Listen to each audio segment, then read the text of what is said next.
Hari itu langit Gaza memerah bukan karena senja, melainkan karena darah dan ledakan. Di tengah reruntuhan rumah-rumah yang hancur akibat serangan udara di sebuah distrik kecil di Khan Yunis, tragedi memilukan terjadi di hadapan mata dunia. Tentara Israel dengan brutal menyiksa warga sipil Palestina, dan yang lebih mencengangkan, semua itu terjadi di depan personel TNI Pasukan Perdamaian dan para tenaga kesehatan Indonesia yang tengah mengevakuasi korban serangan sebelumnya. Pukul 9.37 pagi waktu Gaza, tim medis Indonesia yang terdiri dari 7 dokter dan 12 perawat tengah mengevakuasi seorang bocah Palestina berusia 9 tahun yang mengalami luka bakar di 60% tubuhnya. Bocah itu selamat dari ledakan rudal yang menghantam rumah keluarganya dini hari. Di tempat yang sama, personel TNI yang bertugas menjaga keamanan tim medis sedang membentuk perimeter pengamanan ketika tiba-tiba sekelompok tentara Israel dari unit tempur Nahal Brigade datang dengan membawa 3 truk taktis.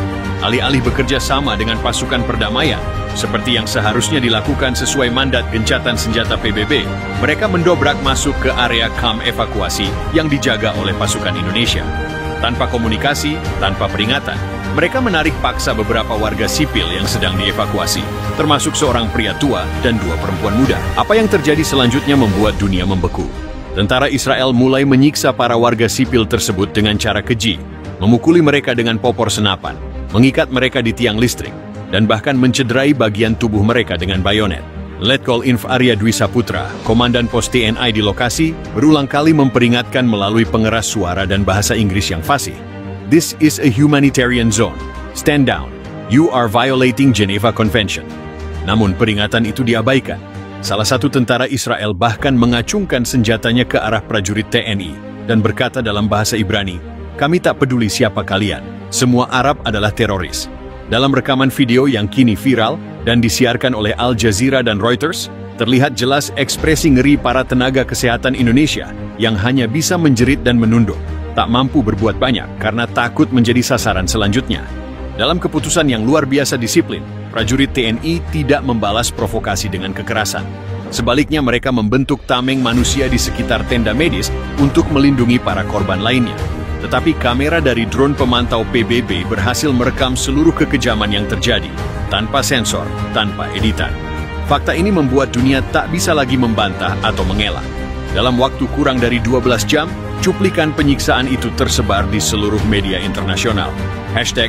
#Israeli War Crimes dan Reach Justice for Gaza menjadi trending di seluruh dunia.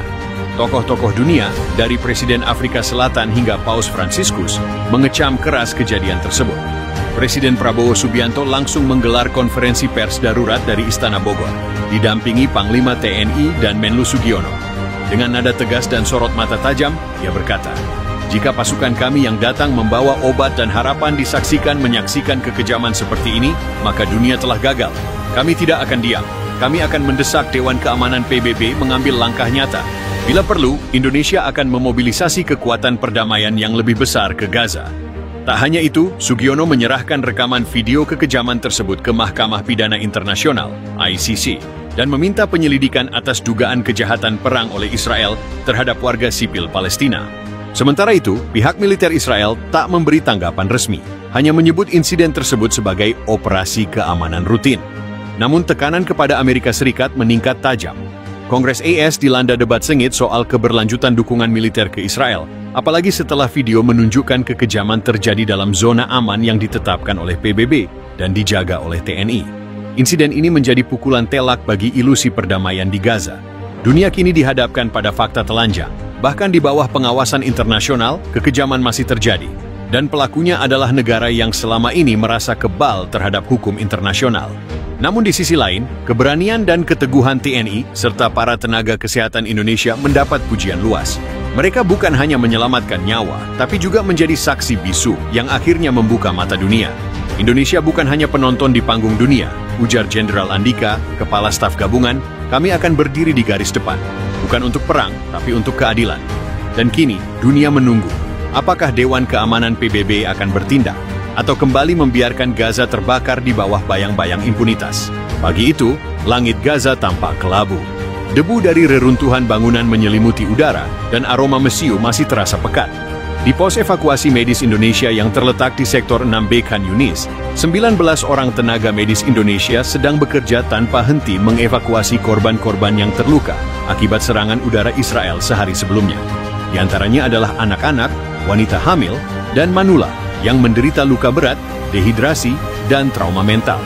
Sementara itu, pasukan TNI Perdamaian yang terdiri dari 1 peleton Yonif Raider, 515 Kostrad, dan 1 tim Zeni berjaga di perimeter zona, lengkap dengan kendaraan taktis ANOA dan drone pengawas udara. Mereka telah lama menjadi tameng bagi warga sipil di sektor ini, setelah penarikan sebagian besar pasukan PBB akibat meningkatnya eskalasi serangan IDF di bulan Mei.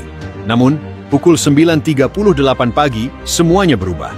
3 kendaraan lapis baja ringan milik tentara Israel, IDF, jenis Wolf Armored Vehicle, melaju cepat ke arah zona evakuasi dengan kecepatan tinggi. Tanpa aba-aba, mereka menabrak pagar kawat pembatas yang ditandai jelas sebagai zona netral kemanusiaan berdasarkan resolusi PBB nomor 2701. Dari kendaraan itu turun 14 personel IDF bersenjata lengkap. Mereka menyerbu lokasi dengan brutal, menghardik tenaga medis, menendang brangkar evakuasi, dan menarik paksa 5 warga Palestina yang sedang dirawat, termasuk seorang remaja laki-laki bernama Anas, 14 tahun.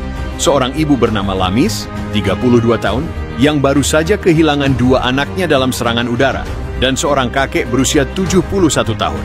Letkol Inf Arya Dwi Saputra, Komandan Pos TNI, langsung memerintahkan pasukannya untuk membentuk formasi defensif dan mendekati lokasi sambil merekam dengan drone. Dengan pengeras suara, ia memperingatkan, "Ini adalah zona kemanusiaan.